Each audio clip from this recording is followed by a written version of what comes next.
ഞാൻ ഡോക്ടർ ധർമ്മരാജ്. നിങ്ങളുടെ സന്തോഷം നിങ്ങൾക്ക് അനുഭവിക്കാൻ പറ്റുന്നില്ലേ? പലരും പറയുന്ന ഒരു കാര്യമാണ്, സന്തോഷം വരും, പക്ഷെ അതണ്ട് ഫീൽ ചെയ്യാൻ പറ്റുന്നില്ല എന്ന്.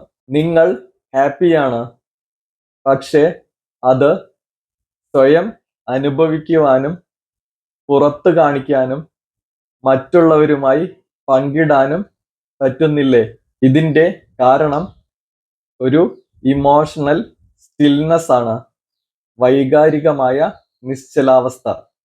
നിങ്ങൾക്ക് ചെറിയ ഒരു ട്രെയിനിങ് നിങ്ങൾ കൊടുത്താൽ ഈസിയായി ഇതിൽ നിന്നും പുറത്തേക്ക് വരാം. ഇനി നിങ്ങൾക്ക് സന്തോഷം തോന്നുമ്പോൾ നിങ്ങൾ ഒരു കണ്ണാടിയുടെ മുന്നിൽ പോയി നിൽക്കുക. കണ്ണാടിയിൽ നിങ്ങളുടെ ചുണ്ടുകളിലേക്ക് ശ്രദ്ധിക്കുക. നിങ്ങളുടെ ചുണ്ടിൽ ഒരു പുഞ്ചിരി വരുത്തുക. 10 സെക്കൻഡ് പ്രാക്ടീസ് ചെയ്യുക.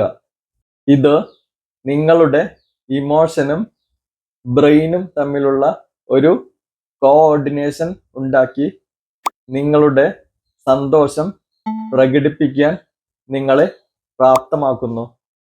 ഇത് പ്രാക്ടീസ് ചെയ്യുക. നിങ്ങളുടെ പ്രിയപ്പെട്ടവർക്ക് ഷെയർ ചെയ്യുക കൂടി ചെയ്യുക.